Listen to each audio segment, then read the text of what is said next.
ઓય ઓય ઓય ઓય નિખિલ ભાઈ, તો જબરા મોટા મોટા કેળા દેખાય છે ને યાર. મેં તો લારીઓ પર જ દેખાતા નાના નાના.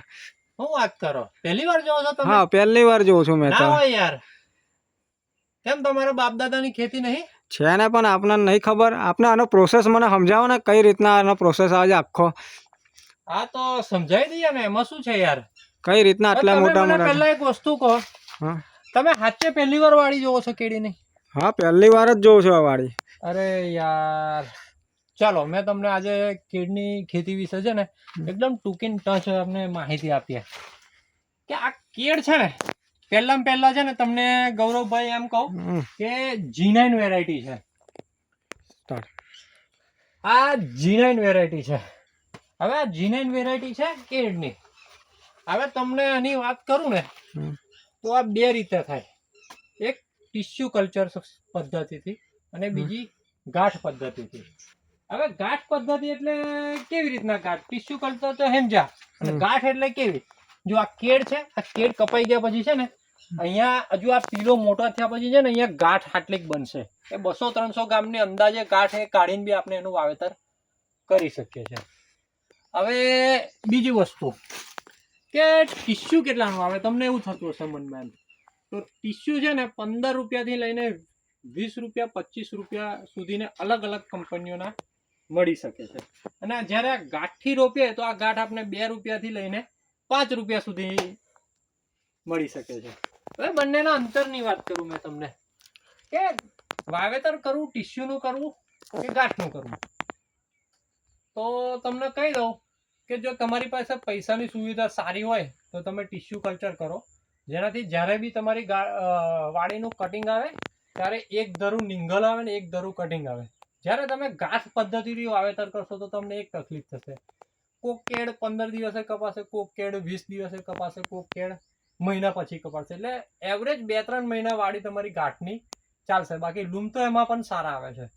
હવે બીજી વાત કરું, તમને પ્રશ્ન એવો થતો હશે ગૌરવભાઈ કે વાવેતર આપણે ક્યારે કરવું જોઈએ?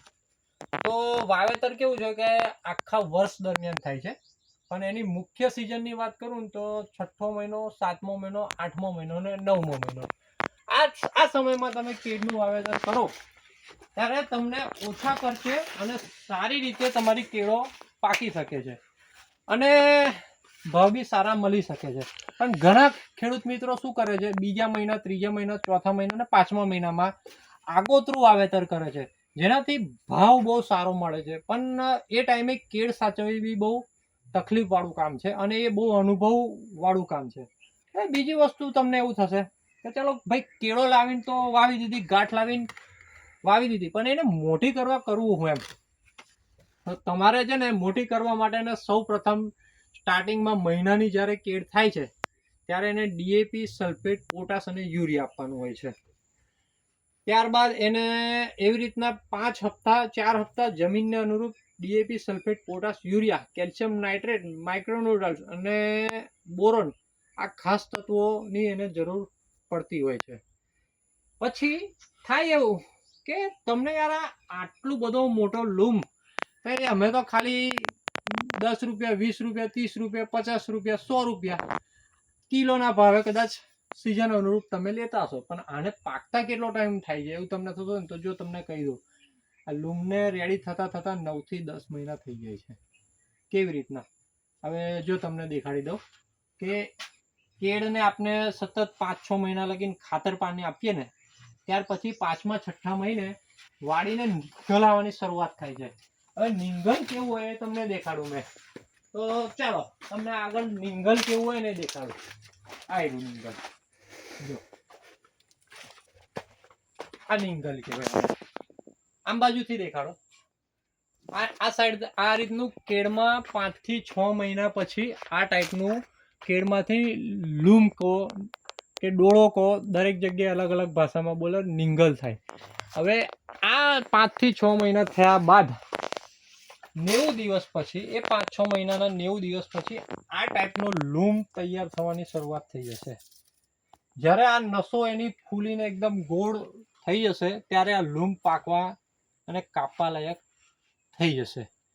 પછી આના બજાર ભાવની વાત કરું, તમને એવો પ્રશ્ન થતો હશે યાર શું છે એમ, તો બજાર ભાવ આનો કેવું છે કે 20 કિલોના 100 રૂપિયાથી લઈને 400, 450 ને 500 રૂપિયા સુધી પણ આનો ભાવ જઈ શકે છે.